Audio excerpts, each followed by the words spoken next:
Another benefit of owning a Consolized MVS over the AES or the selection of games, a lot more games were released for the arcade rather than the home port. And games like Prehistoric Isles 2, games like Neo Bomberman, Nightmare in the Dark, those games were never ported to the AES or the CD system and only available on the arcade. So you can have a lot more access to great games by owning this particular console and system. One more thing I want to point out is notice the dust flaps. It's a really nice feature to keep the dust out when you don't have a game in there. That's nice, but notice, looking there carefully, you'll see the SNK board. The board itself is the MV1C motherboard, the same motherboard that's in the arcade. So this isn't an emulation by all means. You're actually playing on the same motherboard and you're getting the same experience on this than you would on the arcade. So that is a huge plus in my book as well. Here's a closer look at the controller. Now the controller is huge as well as far as dimensions for the controller are concerned. It's 3.9 pounds, so it's pretty heavy, 1.8 kilograms. The width is 12 inches wide, so it's the same width as the system itself. Depth is 9 inches, so it's a lot shorter. It's 228.6 millimeters. And as far as front height, it's 1.73 inches, 44 millimeters. Back height is 2.52 inches, or 63.92 centimeters. On the back, you have a connection cord to connect to any Neo Geo system, including the CMVS, or even if you owned a CD system, that will work on that. You get your select button, your start button on the back. These are 30 millimeter buttons. This is all Japanese parts, so you don't get any cheap Chinese parts with this console or this system. These are Famitsu buttons. These are the same parts that you would find on the arcade. This is a 35 millimeter ball top as well, so the controls are the same you would find in the arcade. You get the 4 buttons here. You can see it's very thick. This controller alone retails for $199 US, so again, it's not cheap, but you think about the quality you get. This is also made of 100% ash, which is nice. And it's got, these are all custom made when you order them. It takes several weeks to get them, but definitely be patient when you order it because it's definitely worth the wait. On the back, you got the rubber bottoms as well here, and just really built together very, very well. In comparison, I'm going to compare it to a normal AES controller. You can see the size comparison is significantly larger. This thing is a lot lighter. The button layout is pretty much the same. You got start buttons on top this time instead of the back. And just the joystick, the quality of the joystick on this thing is a lot better than the Neo Geo AES. And the cord is connected, where this cord you can take off for storage purposes. This also comes in the walnut color as well, in case you guys prefer that over the black. Just like the console in the system, it's got a 6-layer lacquer over it as well, so it's going to protect it. I can't stress enough how the quality build of this is, and it'd be interesting. I'm really anxious to try this out to see how it plays, but I've heard it plays fantastic. Now I'm going to show you some gameplay. Let's check out Shock Troopers. Classic Neo Geo boot up screen here. Absolutely love it. This is Shock Troopers, a classic shoot 'em up, shmup, what I like to call them. Select, insert coins, push select. And this actually fits really nice on the lap, very comfortable. Sarius makes this. Let's do start. Came out in 97. Always shows you controls here. Select the player. Got 8 to choose from. Lonely Wolf or Team Battle.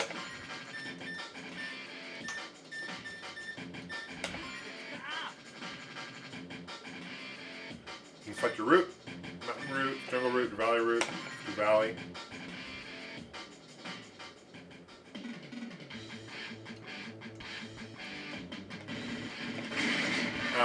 Go to the BIOS screen. You hold down select and start. You have a cheat database here.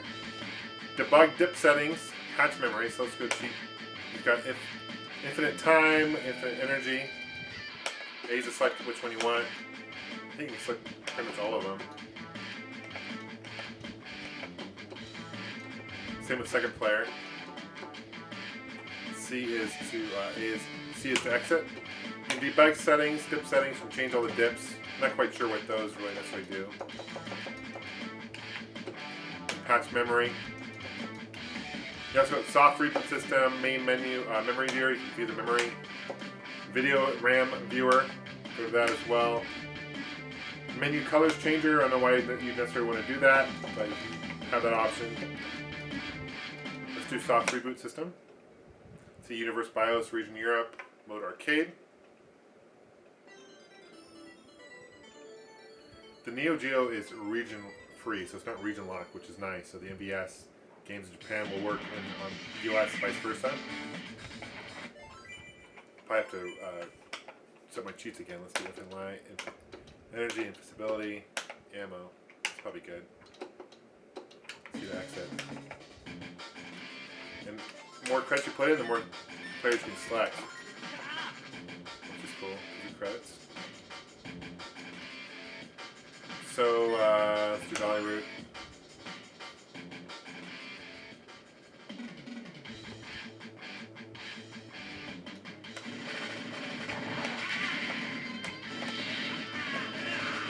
Really fun game.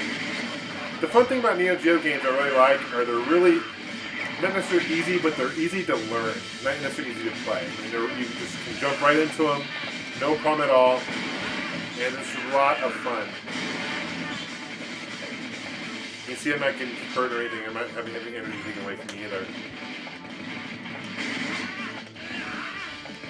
I love the sound chip too. I mean, this particular game came out in the late 90s, but you can see the graphics that was just superior to the Super Nintendo and the Genesis, the systems that were out during the time the Neo Geo came out. It was such a superior platforming system.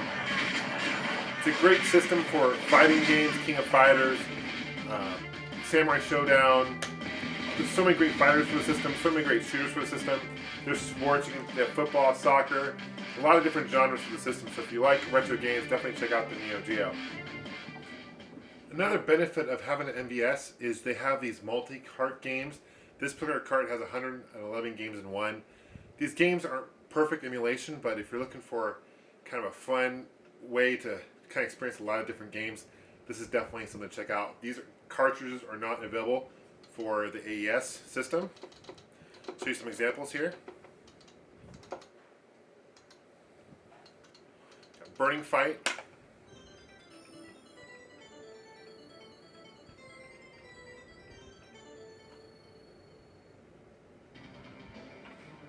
This is a Final Fight clone, essentially. Came out in 1991, around the same time. Computer BIOS work, cheap database. Of course, it works for this too. That's just really awesome.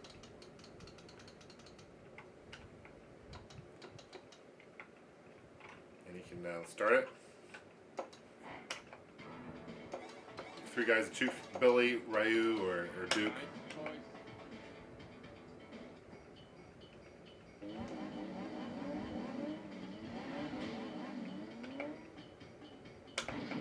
Love the arcade just sitting there in the street. Get some fries. Really fun beat 'em up.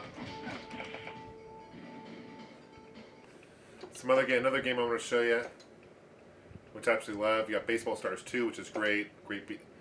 Robo Army, Burning Fight, Neo Drift. This is the one I want to show you. Really fantastic game. Curious what. Infinite Time. That's always nice because it's a time-based game.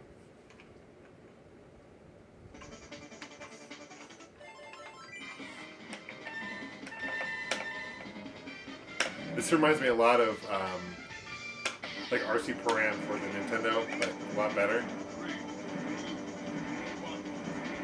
And the image is a lot sharper than you get on an arcade.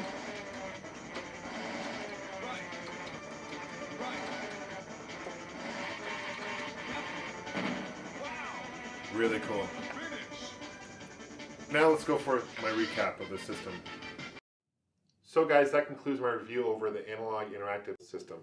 This is fantastic. I'm in love with this console, and I just want to go over the pros and cons real quick about the system, kind of unbiased way of kind of outweighing the pros and cons if it's worth picking up or not.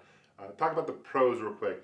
The pros are that it's very well built, first and foremost, down to everything's custom ordered. So the fact that it's made out of 100% ash wood is really unique in a console. It's the only console I can ever remember seeing that's made from wood. and it's just a really high quality build from the original, using the original motherboard, and that's found in the arcade, to the joysticks being Japanese and the original joysticks and buttons, everything like that. I mean, this is not an emulator by all means. It plays on the original system, so you're going to get the same experience. And I realize that games, ROMs, and a lot of these games are available on emulator form, but trust me guys, they play nothing like playing it on using the joystick in high depth. I mean, it's awesome. You cannot emulate what this system does. That's the truth. Second pro is the games are a lot less expensive on the MVS compared to the AES. As I mentioned before, games like Metal Slug you can play and not drop $2,000 on the game. It's kind of ridiculous to do that. So it's cool that you can play a lot more games. Not only that, but games, a lot bigger library on the MVS than the AES.